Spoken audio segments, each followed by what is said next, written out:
Esse microfone está funcionando? Tá.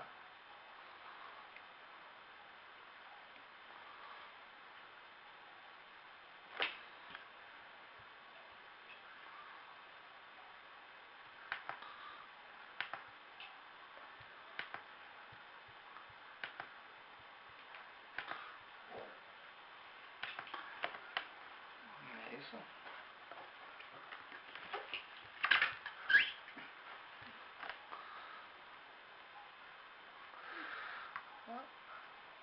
Ok.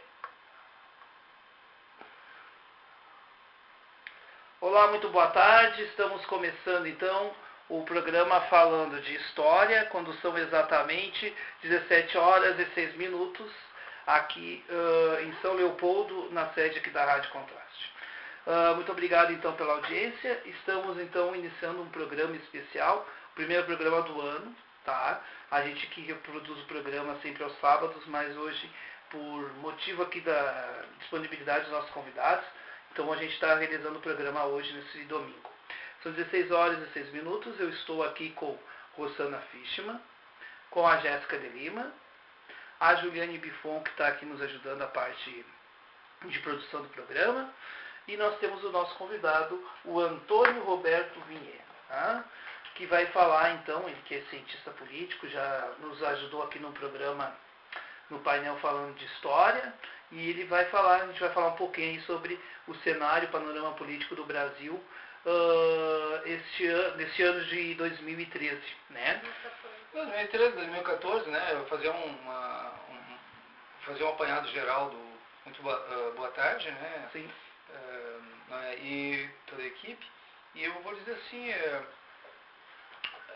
na verdade não dá para ter uma bola de cristal e dizer muita coisa do que vai acontecer no futuro, assim, né? Mas a gente pode, com base no que nós temos de informação, fazer um apanhado geral das possibilidades, das probabilidades hoje, né? Hoje. O que poderia acontecer hoje se a eleição fosse hoje, né? Dá para a gente fazer um estudo aproximado disso e ver as viabilidades do que pode ou não acontecer no cenário nacional e local. Isso é importante, né? A gente fazer essa análise aí conjuntural, né? Para nós historiadores. O Antônio Roberto, para quem não sabe, é cientista político. Então a gente precisa da aliança da ciência política, porque nós nem sempre temos essa noção, né? Estrutural da política. Eu queria, antes de iniciar o programa, Roberto, Antônio, Eu posso chamar Antônio Roberto, não é Gi, não pode é de Gi também, não dá. Chamando tá legal. Chamando de Totó, não é alguma coisa. Chamando tá legal, né? Eu vou começar a chamar Totó, não é brincadeira. Bom, gente, eu queria convidar vocês então para apreciar a nossa série Lembranças de 1964, é um projeto que a gente está lançando aí no início de 2014. Eu já gravei 2 episódios, um a gente já exibiu aqui na rádio, também está disponível depois no site lá do Falando História, falandohistoria.com.br/lembranças de 1964, tá? Lá também a gente está produzindo uma série de documentários e também produzimos hoje um material de manhã aqui, que é o painel Falando História, que é especial sobre ditadura, sobre política, enfim, que a gente vai, né, reproduzir também ao longo da programação aqui também. Lembrando que é lembranças sem o cedilha, porque a internet é burra e não consegue botar uma cedilha nas barras de ferramenta. Exatamente. Então é por isso que a gente, né, tem que ser lembranças de 1964, né? A Jéssica ri, mas é verdade. Né? Fazer o quê, né? Bom, mas dito isso, meus caros rádio ouvintes, né, eu vou passar a palavra agora para alguém que queira fazer uma pergunta inicial para o Roberto, tá? Jéssica de Lima. Não, Rosana Fischmann. Pode. Ai, desculpa, ainda tu. Apontou para uma e pegou para outra. Isso é legal. Eu confundi. Vocês me perdoem, mas eu confundi. Desculpa, é muito iguais. Igualzinho. Não, a pergunta é a clássica. É. O que vai fazer um presidente ser eleito é economia? Olha, Rosana, deixa eu explicar assim, ó, o que acontece. Hoje, infelizmente, não existe um projeto de... Todos os partidos que estão disputando hoje o Brasil, dos 30 que estão aí, a gente não tem eu não conheço, por enquanto, nenhum projeto de administração nacional. Existem projetos... Tu pode perceber o seguinte, ó, normalmente o partido chega ao poder e aí, com base no que tem de dinheiro e de condições e de programas do governo anterior, ele vai fazendo adaptações, mantendo alguma coisa da gestão anterior, dissolvendo outras e fazendo um projeto de tapar buraco, arrumando o que dá para fazer, do jeito que dá para fazer com o dinheiro que tem, com os recursos que tem, com base nas leis existentes, né, porque existem leis de fiscalização, de controle social. Então, na verdade, é um modelo de gestão, não é um modelo é um modelo de governo, de manutenção do poder, de conquista e manutenção do poder. Não é um modelo administrativo, um projeto nacional. Não existe hoje um projeto nacional independente de partidos. Para tu ter um projeto nacional, os partidos não precisariam ter 30 partidos, né, para começo de conversa. Poderia ter bem menos partidos. Poderia ser até como no período militar, onde só 2 partidos poderiam chegar ao poder, ou como era nos Estados Unidos, que os Estados Unidos, a diferença dele em relação a nós nessa questão é exatamente essa. Eles têm um modelo de modelo nacional de gestão. Então eles fazem, independente de quem esteja no poder, o projeto nacional é maior do que os partidos nos Estados Unidos. E eles fazem um modelo administrativo que modifica em alguns detalhes, a nossa condução agora tem que ser mais por essa linha ou mais por aquela outra linha. Então eles estão mais preocupados com o país do que com os partidos políticos. A questão de manutenção do poder, quem define nos Estados Unidos a manutenção do poder, apesar de ser uma votação indireta, é o povo. Via democrática, através de pode ser mesmo elegendo os delegados indiretamente e tirando muito do que nós entendemos por democracia direta. Então, existe mais representatividade no Brasil do que nos Estados Unidos, mas nós não sabemos usar a nossa representatividade tão bem quanto os Estados Unidos, os eleitores, que lá não são obrigados a votar, votam conscientemente e fazem essa eleição de uma forma tão intensa que faz a transformação social e realmente faz as alternâncias de poder lá acontecerem, independente da situação. Quer dizer, acaba de alguma maneira acontecendo as transformações que eles precisam fazer no país deles. Nós não conseguimos fazer isso aqui. Por que nós não conseguimos fazer isso aqui? Porque aqui nós não temos um projeto administrativo, nós não temos o interesse de um projeto administrativo. Aqui se conquista poder para simplesmente fazer uma sequência de projetos de poder, não projetos de governo. Então não adianta muito a gente ficar pensando, quem vai chegar vai mudar alguma coisa, vai mudar muita coisa. O que eu estou questionando na internet muito é a questão de alternância de poder. Se é assim, por que tirar o PT então, por exemplo? Né? Porque, qual é a finalidade de tirar o PT se vai ser a mesma coisa, independente se for direita, esquerda, uma coisa assim? Porque poder vicia. E porque tu fazer 3 governos consecutivos de uma mesma gestão, tu tem todos os sistemas legislativo, executivo, judiciário aparelhados ideologicamente. E a partir desse momento, tu tem um vício de poder, um abuso de poder, um controle de poder exagerado. Então tu tem a necessidade de fazer a alternância de poder num governo e pelo menos manter mais um governo para equilibrar e trazer a harmonia democrática para o Estado Nacional, para o Estado de Direito brasileiro, para equilibrar o Estado de Direito brasileiro, né? Trazer harmonia nacional. Endireitar nesse momento é democratizar, não que seja um palavrão ou alguma coisa nesse sentido, mas o povo brasileiro precisa valorizar a liberdade que os nossos antepassados conquistaram para nós através do direito ao voto. Perceba, nós temos aqui nesse grupo 3 mulheres e 2 homens. se fosse uma eleição, provavelmente a gente poderia votar e, assim, muito provavelmente é o que acontece no território nacional, porque nós temos, se eu não me engano, mais mulheres do que homens no Brasil, como eleitores, inclusive, né? São mais seres humanos mulheres do que homens no Brasil. Pouca diferença, mas parece que existe uma quantia maior de mulheres do que homens no Brasil. E, em geral, quem são eleitos são homens, para a maioria dos cargos públicos, com exceção do caso da Dilma, que foi a primeira vez que uma mulher assumiu a presidência da República, né? Em geral se vota em homem. As mulheres não ocupam espaço de poder, não buscam espaços de poder, e mais, elas ultimamente têm reclamado de não poder, de não querer nem sequer votar em branco, votar nulo, nesse tipo de coisa. Quando até a década de 30, as mulheres não tinham direito sequer de votar. Até o período de Getúlio Vargas, negros e mulheres não podiam votar. Então, tu imagina, uma mulher negra dizer, eu vou votar nulo, hoje, alguém deve estar se revirando no túmulo, dizendo assim, meu Deus, o que o meu descendente está fazendo, que está falando isso? Sabe, porque os negros lutaram pela liberdade, pelo direito de poder votar. As mulheres lutaram pelo direito de poder, queimaram sutiã em praça pública para poder votar, para ter o direito de voto.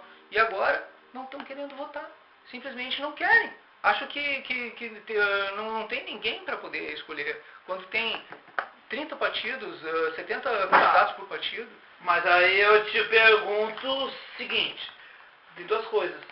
Será que a política também não está representando as pessoas não se sentem representadas? Porque talvez tu não vê também uma coisa que já o Cazuza dizia, que é a falta de ideologia. Nós hoje temos um monte de partidos com quase a mesma ideologia. Ascender o poder, continuar no poder, manter o poder, e não é aquela mais... Por que acontecia das pessoas, por exemplo, fazerem bandeiraços na época do PT antigo, de graça? Porque havia uma crença de que aquele partido seria um partido diferente dos outros. Hoje a militância do PT ela é paga como dos outros partidos. Por quê? Porque ele perdeu essa essência. Estou falando do PT, mas eu estou imaginando assim, as pessoas da década de 50 se decepcionaram com o PCB. Quando, por exemplo, Luiz Carlos Prestes se associa ao Vargas, mas Prestes, a tua mulher foi morta pelo cara que... Sabia que o último partido do Luiz Carlos Prestes foi o PDT? Sim. A última filiação dele de partido político foi do PDT. Né? E ele era amigo pessoal do Brizola e tudo. Cara, muita gente vai dizer assim que o homem, Luiz Carlos Prestes, agiu errado ao fazer esse tipo de coisa. Mas ele era um dos homens mais coerentes em matéria ideológica que se conhece, na história, historicamente falando, né? O que ele fez, na verdade, foi reconhecer publicamente de que ele estava errado em matéria de conceitos ideológicos. Ele diz assim, aquele comunismo que eu pregava era utópico. Aquele socialismo que eu pregava era utópico. O que é viável dentro de ser feito é aquela ideologia que ele estava defendendo no final da vida dele. E era por onde ele estava querendo, era o que ele acreditava. Eram os últimos discursos dele nesse aspecto. Aí, claro, as pessoas não vão divulgar esse tipo de coisa, não vão comentar esse tipo de coisa. Por quê? Porque o Luiz Carlos Prestes tem uma história de militância e ativismo radical de esquerda. Romper com tudo isso no final e mostrar que ele estava errado em algumas atitudes dele no final, torna ele o anti-herói dentro do próprio projeto radical de extrema esquerda. Então não compensa levantar mais a bandeira dele. Para esses grupos, ele foi um traidor. Quando, na verdade, ele foi, em vez de traidor, ele foi um eterno e incansável pesquisador da melhor forma de fazer a justiça social para as pessoas que ele estava lutando. Mas eu tenho uma visão crítica a ele no sentido assim, em primeiro lugar, tudo bem que a própria esquerda tem que fazer seu caminho, e eu acho que... Não, eu estou falando isso como cientista, não estou falando claro, isso como... Claro, entendeu? Assim, claro. eu estou falando... Estamos analisando o Luiz Carlos Prestes. Luiz Carlos Prestes tomou essa atitude por esse motivo. Não, aí ele tem explicação, mas o que eu quero dizer é assim, o próprio PCB, que é o partido mais antigo e que, né, enfim... Eu tô dizendo porque eu conheci ele pessoalmente. Claro. Eu tive contato com ele. E com certeza é uma figura histórica incrível, imagina, né? Embora entre ele e a esposa, não por uma questão, mas eu acho que a esposa, né, enfim, ela tem toda uma questão aí, enfim. Mas o que eu estava dizendo assim, que a própria esquerda ela teve decepções muito grandes, porque para muitos aquela aliança dele com Vargas foi coisa impensável fazer isso, né? Ou, por exemplo, como o cara que imaginou o seguinte, tu olhar a foto do Lula e o Brizola. Brizola de vice de Lula, né, pedetistas mais antigos também não aceitaram. Quer dizer, essa coisa que nós temos na política, dessa decepção ideológica. Brizola, no final, disse que Lula traiu ele, né? Então, as pessoas que hoje o PDT apoiando o governo do PT, para muitos se afastaram do PDT, os antigos trabalhistas, antigos pedetistas, se afastaram do PDT no momento que o PDT apoiou a Dilma e apoiou o PT. Porque Brizola, vocês podem não recordar, mas no velório do Brizola, o Lula tentou ir lá no Rio de Janeiro e foi apedrejado. Porque muita gente tinha ódio do Lula, porque o Brizola tinha dito na convenção do PDT em São Paulo, naquela época, que o Lula tinha traído, o povo brasileiro tinha traído ele. Entendeu? Então, para aquelas pessoas todas, o Lula não tinha que estar lá naquele momento. Né? E a Dilma, caso vocês não lembrem, ela saiu do PDT levando com ela o Milton Zonário, Sereno Chésio, né, uma série de trabalhistas históricos, inclusive um filho do Brizola, que saiu falando mal do pai. Né? E, cara, isso, vou dizer assim, ó, não sei quanto a vocês, mas se alguém joga o meu filho contra mim, cara, eu te juro, não vai ficar tão, eu não vou ficar tão querido, eu não vou gostar tanto do cara assim. Então, as pessoas lembram de, o Lula estava abraçado com o Brizola apoiou o Lula, o Brizola apoiou o PT. O Brizola tentou unir as esquerdas, que é uma coisa que o PT fez, mas fez artificialmente. Né? Artificialmente. Ele tem um modelo de gestão viável, onde tem a maioria do Congresso Nacional, que poderia aprovar tudo que quisesse e ainda assim não é capaz de fazer sequer uma reforma política nacional. Podia fazer, já, com 3 governos, sinceramente, dá para fazer quantas reformas políticas quer. Por que não faz? Entendeu? Então tem essas questões, né? Mas vocês me perguntaram tudo menos aquilo que vocês disseram que iam fazer pergunta. É que a gente se entusiasma. É que a gente se entusiasma, né? Mas a gente estava falando aí, eu puxei só esse assunto por causa da questão ideológica, né? Nós estamos vivendo então uma época de descrença da política. Sim. E isso é uma coisa notável, assim, né? Notável no sentido não de belo, mas notável de perceptível. Pode fazer as perguntas que vocês quiserem, porque não tem problema de improviso comigo, né? Não. Mas eu só estou dizendo para a gente pegar um foco, porque vocês tinham dado uma direção, né, nesse aspecto. Se quiserem fazer esse questionamento, não sei se vocês têm prazo de tempo, como é que é. Não, a gente aqui, o programa hoje vai ficar livre pela presença ilustre, tá? Imagina. Não, é verdade. Na verdade é o seguinte, eu queria te perguntar o seguinte. O ano de 2013 para a política nacional, com todos esses processos, né, aí, STF, como é que você analisa isso? As manifestações, elas vão realmente ajudar a modificar a estrutura da política ou não? O que tu tem a dizer de tudo isso? Na época que as tais manifestações estavam acontecendo, eu dizia, olha, muita gente está hoje fazendo manifestação, vai lá e vai votar no PT. Tá? Muita gente dessas que estão aí hoje na rua vai votar no PT nas próximas eleições. Né? Infelizmente, as pessoas elas vão nessas manifestações, mas muito mais para botar uma foto no Facebook, no Instagram, no Twitter, depois outras redes sociais qualquer, para mostrar que estavam dentro de uma atividade de grupo. Tá, mas aí tinha assim, eu sempre ouvi isso, de que os manifestantes não tinham partido, que, por exemplo, eram abominados os partidos políticos. É, Eu e era a- aquelas manifestações de São Paulo lideradas pelo movimento Passe Livre. Olha, nós não temos partido político. Isso era uma das burradas, né? Isso era uma das burradas.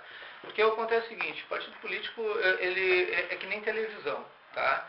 O que acontece? Tu não quebra uma televisão porque tem um programa ruim em algum canal. Tu pega e zapeia, muda de canal. Tu pode mudar de partido.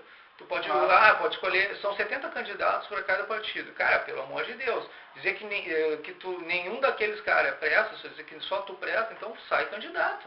Sai candidato e mostra que tu faz a diferença.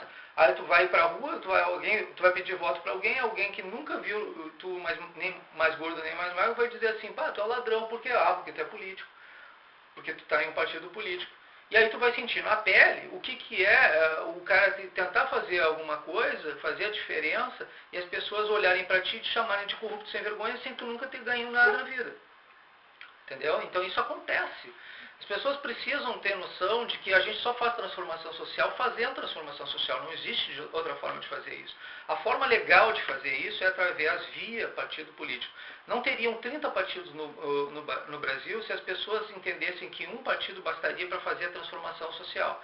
Só que um partido não seria democrático. Então, pelo menos, digamos que fossem 5, fossem 7, né? Mas que tivessem ideologia, levantassem bandeiras sérias e fizessem uma proposta séria. E que tivesse um projeto de administração nacional que fosse superior a todos eles e que simplesmente alternassem as propostas necessárias para fazer essa transformação. Não, mas Antônio, essa é a questão muito simples também. Eu penso assim, será que a classe política não está refletindo a sociedade brasileira? Não. Eu vou te dizer assim, político não nasce em árabe. Sim. Tá? Político não tem um pezinho de político no teu quintal. Pode ir lá no fundo agora ver se tu acha um. Tu não vai achar. Tá? Outra coisa, político não é ET, não desceu e tu não foi abduzido. Brasília não é, apesar de que muita gente duvida disso, né, um porto de nave espacial. Né? Não, é incrível que pareça, tem muita gente que acredita que os políticos desceram lá de nave espacial. Não, gente, eu sei que tem lá um centro, um negócio assim, mas não funciona desse jeito, tá? E também não é filme de ficção, o político existe, realmente ele existe. Então, mesmo que tu não vote neles, eles aparecem lá e dizem assim, cara, isso aí deve ser ficção. Não, eles existem, estão lá, tá? Então a coisa não é... As pessoas tentam criar N formas de dizer que não querem votar em político, não querem isso aqui, não vai adiantar, eles vão continuar existindo. Quanto mais tu te omitir, mais vai favorecer a que eles permaneçam lá, sempre os mesmos. Quando tu vota, é um voto só, mas acontece que é de um em um que faz a diferença lá no negócio. E tu acha que o processo do mensalão aí fortalece a democracia? Eu digo processo do mensalão não, mas essa questão das prisões... O STF só votou o mensalão por um único motivo. Houve controle social. As pessoas se deram conta de que ia acontecer o mensalão e que ia virar pizza, porque foi escrachada a coisa. E aí o que acontece? Começaram os protestos. E aí o STF percebeu que o governo federal ia fazer com que o STF assumisse a responsabilidade do negócio. E eles disseram assim, nós não vamos pagar essa conta. Sim. Entendeu? Basicamente isso. Eles disseram assim, nós não vamos pagar essa conta. Assim, então, se nós vamos levar a fama de nós termos feito a coisa errada, nós não vamos pagar essa conta.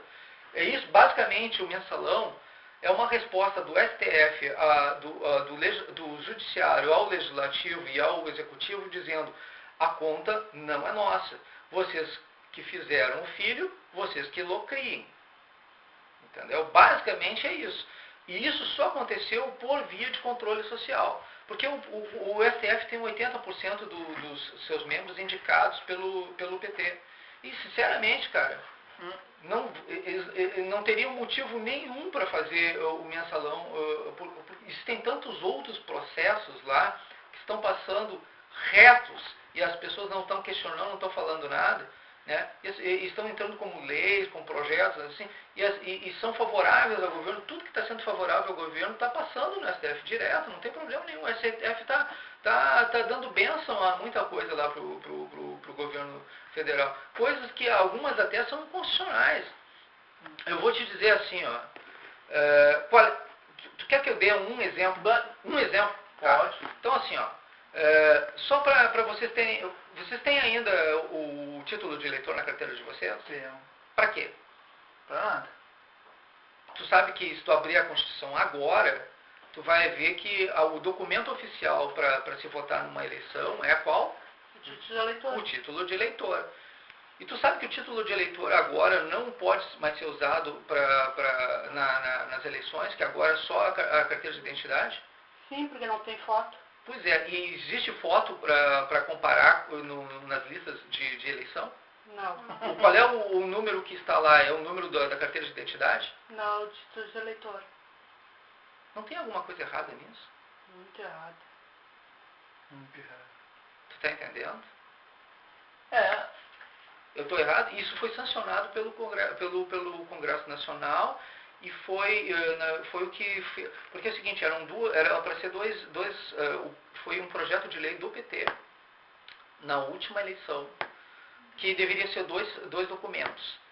Como isso ia prejudicar o eleitor nordestino, que normalmente só tem um documento, né? Ou que poderia mostrar também que muita gente ia clonar documentos, coisa nesse sentido, porque no Nordeste, infelizmente, tem muito coronelismo. Então, os caras mandam os caras pegar os documentos e, olha, vai lá, faz isso aqui. A gente pensa que isso não acontece. No Norte e no Nordeste acontece muito esse tipo de coisa. Infelizmente, acontece ainda. Né? Então, não acontece no Rio Grande do Sul, acontece até aqui no Rio Grande do Sul. Tá? Para vocês terem uma ideia, eu entrevistei recentemente a nova juíza daqui do Tribunal Superior Tribunal Regional Eleitoral do Rio Grande do Sul, e ela disse, nós vamos fazer um projeto de recadastramento dos pequenos municípios. E recentemente saiu uma notícia, eu fiz a entrevista com ela antes dela, foi a primeira entrevista que ela deu na internet, foi para mim. E aí eu cheguei para ela, conversando com ela, e disse assim, nós vamos fazer isso agora. Passou um tempo, foi para televisão, para rede social, foi para tudo quanto é lugar. Recadastramento dos pequenos municípios mostra processos de corrupção no interior do estado. Que muita gente estava realmente fazendo esse tipo de coisa que eu estou dizendo agora para vocês, ou seja, que existia realmente coronelismo, que existia, as pessoas marcavam que eram de um local para ganhar simplesmente Bolsa Família, para ganhar uma série de coisas. Olha, tem de tudo, tá? Então vocês possam imaginar o quanto existe de corrupção no Brasil, né? E quanto se ganha com compra de voto, e quanto se pode manipular uma eleição se essas pessoas não fizerem a parte delas e não votarem conscientemente. É só um voto, é só o meu voto, não vai fazer diferença nenhuma. Cara, 30% eu falei isso numa outra entrevista, né? 30% do povo de São Paulo não votou no primeiro turno, e isso, se tivessem votado no último candidato, né, não votou ou por abstenção, ou por voto nulo, ou por voto em branco, 30%. Se essas pessoas tivessem votado conscientemente, elas teriam colocado o último candidato da eleição no segundo turno. E ele provavelmente teria ganho, porque seria uma alternância sempre os mesmos, que foi para o segundo turno, foi o PSDB e o PT, e eles não tiveram escolha, votaram, porque tinha vários governos consecutivos do PSDB, votaram no PT, então não tinha opção lá em São Paulo. Né? Mas eles fizeram de propósito, jogaram os dois, um contra o outro, criaram a oposição que queriam. E eles fazem isso normalmente nacionalmente, então eles fazem a bipolarização, que é falsa, uma bipolarização falsa. Aí eles escolhem quem eles vão bater, eles querem bater só naquele, entendeu? Aí a gente pensa assim, aquele é o inimigo, aquele é que eu tenho que votar, ou eu vou votar no outro, entendeu? E aí, na verdade, tu pode escolher, porque ninguém define o teu voto a não ser tu mesmo. Então tu pode escolher qualquer um deles, tu pode votar em qualquer um deles. É essa a vantagem. Na verdade, a oposição dos países não existe, né? Eu acho meio complicado Não isso. existe eleição por antecipação, assim como não existe mãe por antecipação, né? Tu só vai ser mãe no momento que tu tiver 10 luz, aí tu é mãe. É verdade. Mas eu acho assim, Antônio, que a gente, historicamente falando, nós temos uma democracia recente, né? A gente o processo ali do golpe de 64. Nós tivemos também uma ditadura na época Vargas, né? A forma como nasceu a República é uma forma muito forjada, não houve participação popular, né? Todo mundo sabe que no dia 15 de novembro de 1889 tinha muita gente que nem sabia que estava sendo proclamada a República e estava sendo o imperador, né? A gente sabe bem disso. É tudo de gabinete. Tudo gabinete, exatamente. Tanto que o primeiro presidente não foi eleito, ele foi assim, vamos dizer, tem que botar alguém, bota ele lá, mas o senhor Deodoro lá, vai. Né? A gente sabe bem disso. A democracia no Brasil, vamos dizer assim, ela está sofrendo um golpe, não no sentido de derrubar ela, mas assim, um golpe dela mesma ser questionada, porque as pessoas estão começando a questionar. Somos uma democracia muito jovem, né, cara? Somos uma democracia jovem pra caramba, e ela corre riscos sérios. Um deles é o fato de a gente não saber dar valor ao nosso voto. Sim. Né? Nos foi imposta uma democracia que nós não estamos preparados para ter. Então, eu sou obrigado a votar. Gente, ninguém vai te botar na cadeia por não ter votado. Agora, tu vai ter que dormir com a consciência pesada, né? Sabendo que tu cruzou os braços e podia ter feito alguma coisa. Né? Tu reclama do político corrupto, mas aceita o troco errado numa caixa. Né? Reclama do político corrupto, mas fura uma fila. Reclama do político corrupto, mas faz gato da net. Reclama do político corrupto, mas quer levar vantagem de tudo. Cara, pelo amor de Deus, seja correto, vote correto, tenha consciência, pesquisa, faz a tua parte, porque faz controle social, porque senão vai continuar. Tu quer um mundo novo? Tu quer um ano novo que mude as coisas em torno de ti?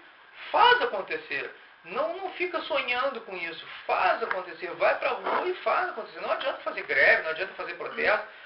Vota consciente e faz controle social. E isso funciona.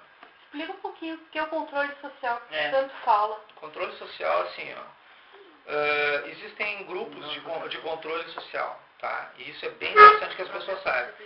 A Constituição determina que os controles sociais eles podem acontecer aleatórios aos interesses do governo, dos governos e dos poderes. Então, digamos assim, o Congresso Nacional agora estava dizendo assim, nós queremos escolher quem vai fazer o controle social. Isso eu tenho até um protesto no meu site, o site Fui Eleito e Agora, uma manifestação, um abaixo-assinado, que o controle social não seja aparelhado, porque isso não se faz controle social com aparelhamento ideológico, né? Ou com escolha de quem vai fazer o teu controle. Isso não é assim que funciona. O povo tem que dizer, nós é que vamos te controlar, nós é que te elegemos, nós é que vamos te controlar. Porque assim, 51% da responsabilidade de todo e qualquer ato do governo é do povo, tá? Independente de qual governo esteja no poder, é do povo. Então, através do controle social. Então, claro, se tu endossa ou simplesmente não existe o controle social, acontece exatamente isso que está acontecendo, ou seja, corrupção. A partir do momento que tu faz o controle social na área de segurança, na área da saúde, são grupos que são legitimados, e que tu pode fazer isso na tua cidade, tu pode fazer controle social na associação do teu bairro, tu pode fazer controle social na área da saúde, do SUS, tem grupos de controle social local, nos conselhos locais de saúde, conselhos regionais de saúde, conselhos locais de segurança, conselhos regionais de segurança, conselhos locais, federais, nacionais, municipais. Então, a única coisa que vocês precisam fazer é saber se esses conselhos existem, como são as regras de eleição deles ou não. Se não existem, criem, podem criar em qualquer tempo, em qualquer momento, e fazer sim o controle social nas áreas interessadas, nas áreas do seu interesse. Pessoas aposentadas, eu estou vendo novela, isso aqui eu não tenho o que fazer, estou coçando em casa. Cara, em vez de já que o bingo não é mais permitido, já que não está proibido, vai fazer controle social, já que os caras ralaram o teu bingo, então vai lá ralar eles. Não, sério, na boa. Né? Não, tu não pode mais jogar bingo, tudo bem, vai lá, faz controle social. Te vinga, vai lá, faz isso. Né? Porque o que acontece é que tu tem o direito de chegar e fazer o controle social. Tu tem o direito de fiscalizar. Mas isso aí, Antônio, essa falta de controle social se dá pelo paternalismo que as pessoas compram. As pessoas falam que o governo dá tudo e que ele nos faz nos tornar acomodados, só que assim, as pessoas se recuperam disso. Se deixam fazer isso. Aí é cômodo, é vantagem, é hipocrisia. A única vez assim que eu acho que começou a ter um controle social assim partidário e que veio assim, foi com a experiência do orçamento participativo, que foi uma experiência interessante. E aí associaram isso à relação direta com o PT. O que não é verdade. O que não é necessariamente uma verdade. O que acontece é que quando o PT se tornou governo, automaticamente todos aqueles controles sociais que existiam deixaram de existir, porque eles estavam aparelhados ideologicamente pelo PT.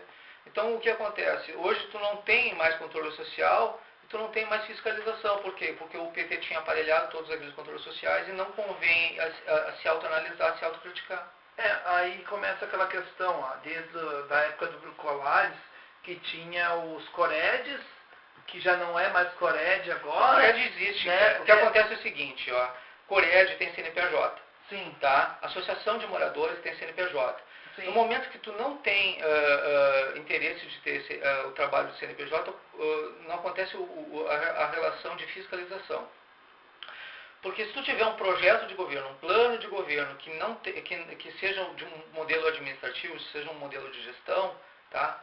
E tu não tem um CNPJ nesse projeto, nesse plano, tu não tem como fiscalizar. Já o CNPJ, tu responsabiliza criminalmente. Então, com o Cored, o Cored ele é feito através de grupos de associação. Sim. São entidades. Tá? Então, a partir do momento que tu faz Coreds com entidades, tu tem como fiscalizar e responsabilizar, criminalizar. Nos outros, não. Nos outros projetos, tu não tem. Então, para um governante, o que é interessante? É interessante que ele faça algo sem fiscalização. Né? Claro, aí é vantagem para ele. Cabe a nós responsabilizar, ou as associações se organizar e dizer, não, a gente precisa que os Coredes tenham valorização. O povo tem que dizer, não, nós queremos os Coredes. Porque os Coredes são oficiais, são legais. E a legalização é que importa para tu poder fazer a fiscalização. O que não aconteceu no orçamento participativo em alguns momentos, né? A gente percebe que ficou essa coisa muito ainda daquele de governo, não virou uma prática de governo não uma prática de Estado, né? Nós temos muito isso na história do Brasil e a gente está na reta final do programa, nós estamos ainda mais 15 minutos, mas a gente vê assim, né, Antônio, que a gente vê a falta de política de Estado, né? E eu acho que as pessoas estão se dando conta disso nesse ano que passou, porque a falta de política de Estado, não é política de governo. O governo não passa 4 anos, tu muda. Mas a falta assim, de tu fazer algo, vai ficar aquilo para a estrutura, né? E eu acho que está faltando isso, né? Ainda vai demorar um pouquinho até as pessoas criarem consciência, de fato, né? Espera-se que, mas aí também é mais um desejo, mais uma aspiração de boa vontade,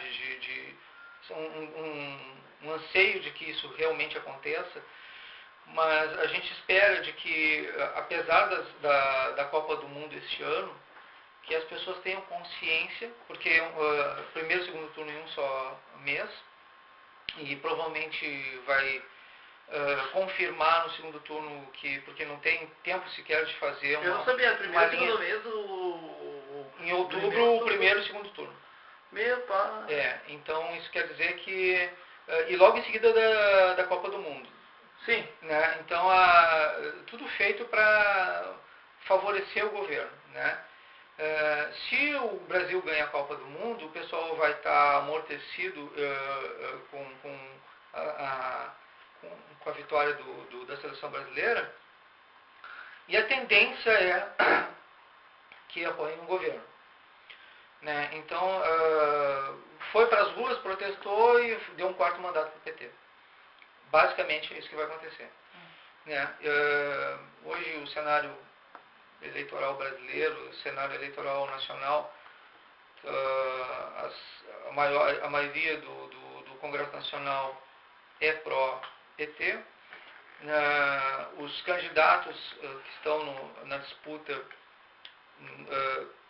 não existe um risco real, apesar dos pesares, não existe um risco real para o Partido dos Trabalhadores, apesar dos pesares, porque eu digo apesar dos pesares. Deu nas pesquisas que a Dilma ganharia em primeiro turno, isso aqui, mas é minha verdade. No meu site fuieleitoagora.com.br, vocês podem ver lá, tem um primeiro artigo lá que está na primeira página lá, Direitos Humanos para Humanos Direitos. Vocês vão, isso é um termo que está em voga aí na internet, né? Eu dou uma explicação, eu coloco ali, descrevo ali o que aconteceu. O governo Dilma está perdendo na área de educação, né? Está perdendo na área de segurança, está perdendo na área da saúde e nas relações internacionais também está perdendo. Só está ganhando na área social, né? E isso que é uma bolha. Que é uma bolha por causa da Bolsa Família, tá? E das outras bolsas, né? Tem gente até querendo Bolsa Paris já. Então já tem a bolsa. Eu quero Louis Vuitton. Exatamente. Então são coisas assim. E a gente já tira sarro, já essa altura do campeonato já não dá para levar tão a sério. Só que acontece que, apesar disso, os meios de comunicação colocaram em primeira página, Dilma está na frente dos outros. Cara, perdeu em 3-1. Até onde eu saiba, se tu for fazer jogo de futebol no Brasil, perder de 3-1 não é ganhar. Não, né? Não. E 4-1 tu perder não é ganhar. E ainda assim coloca como se elas fossem ganhar no primeiro turno nas eleições do Brasil. É uma clara manipulação, né? Os grandes meios, as grandes mídias não vão fazer isso porque elas estão patrocinadas pelo governo federal para a questão da Copa do Mundo e uma série de outras vantagens. Então elas não vão dar tiro no pé, né? Mas, desculpe, Antônio, mas a Dilma ganha acima de São Paulo, vamos dizer assim, porque aqui no Sul isso é uma outra situação. Por exemplo, assim, a Dilma, o PT ganhou lá em São Paulo por uma margem pequena, né? A prefeitura de São Paulo. Sim. E a gente deve convir que tem mais de 30% que rejeitou os dois, tanto o PSDB quanto o PT lá em São Paulo. Então existe uma possibilidade ali, lá em São Paulo, de, se houver um candidato adequado e se o povo se conscientizar, em vez de anular, em vez de votar em branco, em vez de simplesmente se abster, fizer a sua parte e votar conscientemente, se houver um candidato que represente essa possibilidade, o que até hoje não aconteceu, não parece ter acontecido, e se houvesse uma ruptura de determinados setores do governo que retirassem a maioria do governo federal, possibilidade real de um governo alternativo ao PT existe. Só que ainda não aconteceu. Então uma chapa como o Eduardo Campos e a Marina, então não decolaria. Não, ela pode chegar no segundo turno e pode ser programado para perder. Mas eu acho, assim, honestamente, a Marina, sim, me decepcionou bastante. Porque assim, digamos que o Eduardo, né? Digamos que o Eduardo Campos e a Marina, exatamente aquela história. O pessoal muitas pessoas estão decepcionadas, tá? Segundo turno, como eu disse, vai ser muito curto, talvez não mude nada, né? Se as eleições acontecerem desse modo, dessa maneira que eu estou falando e que provavelmente vão acontecer, o que acontece? Tudo está sendo programado para que seja mantido da forma como está. Sim, com certeza. E aí os interesses, como diria o Brizola, que já partiu, né? Sim. Os interesses seriam mantidos, ou seja, é isso, não ia mudar, entendeu? Agora, se vocês fazem um candidato, uma candidatura que possibilite uma transformação já atual, ou seja, já rompe com o governo atual, já modifica as estruturas de poder, isso aí já dá uma possibilidade de uma transformação real, não só na alternância de poder, como na própria estrutura do poder atual. Vamos ter uma pergunta, uma coisa bem interessante para ressaltar, é sobre qual a sua opinião sobre o movimento do MST, né, e a reforma agrária dentro do nosso país e a má distribuição de renda. Eu falei agora há pouco sobre o Leonel Brizola. Ele foi o primeiro a fazer reforma agrária no Brasil, sabia? Não sabia disso? Nas próprias terras. Inclusive, o pessoal não se lembra, mas tem um nome chamado Francisco Julião, Sim. que foi um cara da década de 50, início de 60, que inclusive teve que sair do Brasil porque a ditadura não aceitou ele, que já também previa com as ligas campesinas fazer essa reforma agrária. Né? Eu acho também que houve uma certa apropriação disso, né? E também tem uma experiência aqui no Rio Grande do Sul com um sujeito que eu não lembro o nome, que também fazia reforma agrária aqui no Rio Grande do Sul na época da ditadura. Eu vou dizer assim, ó, e está correndo na internet, tá? Foto do movimento MST fazendo lanchinho lá no McDonald's. Tá? Então vai ser fácil vocês encontrarem. Tá? Se quiser buscar no Google, pode encontrar. Ideologia, como diria o Cazuza, né? Eu quero uma para viver, né? Eles não têm. Cara, sabe como é que são feitos hoje a questão do MST? Eles buscam nas vilas, nas favelas, pessoas que nunca trabalharam na terra para fazer a manutenção do movimento. Pessoas que nunca trabalharam na terra. Entendeu? E muitas vezes eles simplesmente pegam as pessoas, conseguem as terras e saem, continuam com essas mesmas pessoas fazendo protestos em vez de plantar na terra deles. É assim que está acontecendo. Cara, o movimento é totalmente... não é mais o mesmo. Não existe mais essa situação. Era legítimo, né? Um dia foi. É legítimo. Um dia foi, agora não. Projeto de guerrilha. Estou me assoprando aqui. Sim. A produção. A produção está me assoprando. Né? Dizendo não, que o projeto de guerrilha é verdade. Existem projetos de manutenção do poder que, como eu coloco nesse meu próprio artigo lá do Direitos Humanos para Humanos Direitos, é necessário colocar medo na sociedade, é necessário impercutir medo na sociedade para que haja esse tipo de controle, porque existe o plano B. Né? O plano B, o que seria? Seria exatamente assim, ó, tu não consegue manter o poder das formas legais, desenvolve um golpe através do medo. Impõe o medo nas pessoas. Mas eu acho que a medo de não saber se tu vai ter controle sobre as tuas coisas, sobre as tuas conquistas pessoais, e aí tu obriga o Estado a exercer um golpe de Estado para manutenção da própria estrutura de Estado. O que a gente está vivendo assim hoje é realmente tem uma fragilidade da democracia que a gente já discutiu no programa anterior, né? No programa anterior, no painel falando de história, e na verdade também a gente está percebendo que está tendo sim uma movimentação política mesmo, né? Que eu não sei se vocês concordam, os companheiros aqui da mesa, se vocês concordam, mas há sim um descontentamento e as pessoas elas estão começando pelo menos a expor esse descontentamento. Claro que a gente tem todo um comportamento do eleitor que tem que ser trabalhado, questionado, e eu acho que o Antônio está falando muito bem sobre isso, mas a gente está tendo um descontentamento e uma exposição desse descontentamento. Porque muito que as pessoas notam é o seguinte, não tem alternativa política. Isso irrita as pessoas. Isso não quer dizer que não tenha partido. Eles criam um partido novo como se não tivesse partido, não tivesse alternativa. Que na verdade... partido via ideologia. Na verdade, o que não existe alternativa é porque existem modelos de manutenção, de conquista e manutenção do poder, não de gestão. E aí assim, tu quer ver uma coisa que é uma coisa incoerente? A Marina estava querendo fundar um partido novo. Não foi bem sucedido. Aí ela entra pro PSB. Quer dizer, então eu vou entrar de qualquer jeito. Seja qual partido. Quer dizer, O PSB agora serve como ideologia. Mas por que ela estava querendo Não servia o PV. O PV não servia. Aí, o nome do Partido Sustentabilidade dela tem um partido também que tem o nome Sustentabilidade também.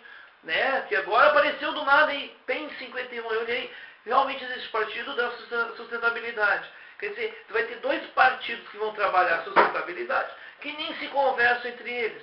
Uma outra incoerência, nós temos 4 ou 5 partidos que se dizem socialistas nas suas siglas. Por exemplo, o PPS, né? Nós temos o PSB, mas que muitas vezes esses partidos não conhecem nada da teoria socialista, mas tem socialista no nome. Então são incoerências políticas. Eu não estou dizendo que o cara tem que seguir o socialismo ou não, ou ser de direita, esquerda. É a incoerência da sigla, que a gente não tinha isso alguns anos atrás. Por exemplo, o cara era da Arena, o cara era da Arena. Ele não tinha que ir pro MDB. Né? Sim. A gente tinha isso. O PTB antigo, o PTB, eu estou falando da época do Brizola, do Jango, era um partido, por exemplo, que não tinha uma... que fala fidelidade partidária. Hoje nós não temos. Hoje o candidato ele se filia pelo PSB, PCdoB, daí ele pula e vai para o PDT, daí o outro já está lá no PMDB. Já é nesse caso, né? não, já nesse caso já tem legislação a respeito disso. Inclusive a legislação avançou um pouquinho agora a esse respeito. Mas bem pouquinho também, né? Não, mas o suficiente. O que acontece é o seguinte, a nova legislação definiu o seguinte, que a partir das próximas eleições, tá, se o candidato criar um partido novo, ele não vai levar o tempo de televisão e de rádio que ele tem como deputado federal. Tá? Então ele vai sair candidato sem tempo de televisão, sem tempo de rádio e TV. Né? Então isso amplia a lei de fidelidade partidária, porque existe já a lei de fidelidade partidária, que quando tu sai de um partido no meio de um mandato, sem criar um partido novo, que aí por isso a necessidade de criar partidos novos no Brasil, quando tu sai candidato numa eleição para um outro partido, sem criar um partido novo, tu perde simplesmente teu mandato e aquele mandato é passado para... Tu quer ir para um outro partido, pode ir para outro partido, mas tu vai perder teu mandato. Hoje acontece isso. E aí eu abro mão do meu mandato porque eu quero ir para o partido X. Eu estou no partido Y, eu quero ir para o partido X. Tudo bem, não tem problema, só que tu vai perder o teu mandato. E aí tu abre mão daquele teu mandato para alguém do partido. O mandato é do partido, não é da pessoa que puxou os votos. Hoje acontece isso. Mas que é questionável também, né? Mas, enfim. Jéssica. No caso, como tu colocou, fica pro suplente do candidato que troca de partido? Sim, pro suplente. Eu confirmando mais uma coisinha que foi me passado com informação, e realmente é uma lembrança que eu tinha perdido. O Ministério Público está fazendo um trabalho e que reconhece tem gente que está buscando o reconhecimento disso. Ainda está sendo questionado na academia essa questão e dentro do próprio Ministério Público, mas é uma via de discussão a respeito disso, que transforma as chamadas vias campesinas, os protestos dos grupos sem terra e dos grupos urbanos, de processos chamado MST e movimentos sociais nesse estilo, que caracterizações de grupos de guerrilha. Existem teorias e estudos a respeito disso dentro do próprio Ministério Público. E existem indícios de que seja verdade. Então, até saber se alho não é bugalho, meu filho, eles estão, pelo menos o Ministério está agindo, o que já é alguma coisa. Né? O que não pode é acontecer abusos em nome de pseudo-ideologias, quando na verdade são rompimentos dos direitos democráticos de todos os indivíduos. Né? Porque tu tem direitos... questão da meritocracia, uma das coisas que eu discuto no meu artigo. Né?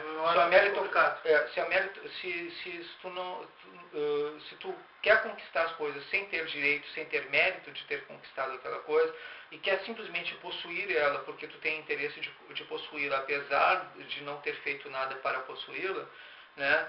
E te acha no direito democrático de dividir aquilo que foi conquistado com o suor de outras pessoas, isso pode estar rompendo o processo democrático simplesmente por interesse, por uma questão de discurso, levantando bandeiras que na verdade elas não são autênticas, não são sinceras. Mas, por exemplo, a meritocracia na escola, tá? Que essa é uma coisa que o governo atual quer discutir. Como ela está colocada, daqui a pouco ela pode querer botar assim, uma escola compita contra a outra, né? Porque todo mundo quer ter mérito, ou tu minar um grupo de professores, porque cada um quer ter o seu mérito, ganhar mais, né? Nesse caso, por exemplo, eu sou contra. Agora, o mérito no sentido de reconhecer, por exemplo, um trabalho diferente, de incentivar um trabalho, mas não essa coisa da competição por competição. Não sei se você está me entendendo. Não, entendi isso. Porque isso é para minar também o funcionalismo público, né? Nesse sentido eu acho que é errado. Não vejo. Eu acho, eu não vejo nenhuma competição, tá? Porque assim, se tu venceu uma competição é porque tu mereceu trabalhar aquela. Seja intelectual ou seja física, tá? Tudo na vida tu tem que te preparar. Isso concordo. Tudo na vida tu tem que te preparar. Tu tem que estudar, se tu quer ser... Cara, ainda não inventaram um aparelhinho que passa a informação direto para o teu cérebro sem tu precisar abrir um livro ou estudar algum texto em algum lugar na internet, em algum lugar qualquer. Né? Então, por enquanto, ainda tu é obrigado a ler e entender as coisas, até porque não existe aquela inteligência artificial com um chipzinho que bota no teu cérebro e que tu vai imediatamente saber tudo do nada, assim. Então tu tem que realmente te preparar para alguma coisa. Da mesma forma, a gente não fica com físico escultural, barriga tanquinho, sem fazer um monte de exercício. Entendeu? Então tu tem que te preparar. Tu tem que fazer alguma coisa para que as coisas, para que tu mereça aquela tua barriga tanquinho, né? E que não necessariamente o teu físico é invejável, né? Né? Depois as pessoas vão ver a tua foto na internet e ver como tu é um gato, né, cara? Um homem sarado, exatamente. Você vê como a propaganda faz a gente vender as coisas, né? Agora vai chover de mulher aí no teu... Os meus 2.500 amigos vão virar 6.500. Isso aí. Então, mas eu costumo dizer para o político o seguinte, não adianta tu parecer honesto. Não adianta tu ser honesto, tem que parecer honesto. Né? Daqui a pouco a gente está dizendo que tu é um homem de um físico escultural, né? Assim, as mulheres nunca te viram na internet e vão acreditar, né? Claro. É a mesma coisa para mim. A história do locutor com a voz bonita, né? Não é meu caso, eu tenho uma voz bonita, mas... Então as pessoas, o que acontece? A gente vende uma imagem que não necessariamente é aquela, assim, o que eles querem que tu pense que acontece. Não que necessariamente é. Tem um texto que eu estou divulgando no meu perfil lá no Facebook, né, que não existe opinião pública, existe opinião publicada. É um artigo, eu não me lembro direito qual é o autor, né, mas é um artigo, está lá logo no início do meu Facebook. E a ideia é passar exatamente essa. Né, vocês vão, isso não fui eu que criei, não fui eu que inventei, é um texto acadêmico, um texto universitário, né, lá de São Paulo, se não me engano da PUC de São Paulo, né, é um artigo dentro de um livro, tá? Então não existe opinião pública, existe opinião publicada. Winston Churchill disse isso também, né? Na verdade, se a gente for analisar, se a gente for perceber, nós estamos aceitando muita opinião e no mundo, na internet hoje, tem muita informação demais, e a gente aceita aquelas mais massificadas, aquelas mais rápidas, aquelas mais condensadas, as mais convenientes para nós. quando a gente poderia simplesmente fazer uma transformação das informações que muitas que são passadas, ou que nem são passadas, ou deixaram de ser passadas, coisas que deixaram de falar para nós, que a gente poderia ler nas entrelinhas, se nós entendêssemos, se nós lêssemos, se nós pesquisássemos, se nós fizéssemos a nossa parte. Controle social é isso. Antônio, eu quero agradecer muito mesmo a tua participação aqui. A gente está felicíssimo, eu estou muito feliz. A gente está conversando, né, Antônio? Uhum. A gente acho que vai, com certeza, fazer uma grande parceria. E o Falando de História e a Rádio Contraste, que também está inserido nesse processo. Então a gente tem novidades que eu não posso anunciar aqui, porque primeiro a gente não ainda tem que preto no branco e organizar tudo. Exatamente. Mas então, está em boas vias. A gente, eu até queria assim, falar publicamente, ano passado foi tão terrível para nós que Falando de História. Acho que a partir de junho ali começou a andar, e com a criação aqui da rádio. Eu sei que ainda a rádio não está como a gente quer, né? O Antônio também estava comentando aqui que vai nos ajudar nesse sentido para fazer essa rádio realmente crescer. Ela já cresceu bastante, mas ela vai ter que crescer mais. Mas a gente agradece mesmo assim a tua entrevista. Tu vai falar outras tantas vezes, porque 1 hora é pouco de tanta informação importante. Isso aqui é uma aula importante, porque nós, da história, nós às vezes não tem essa, né, Rossana? E já comentando, a Rossana está dizendo, a gente não tem essa base, até a Jéssica também.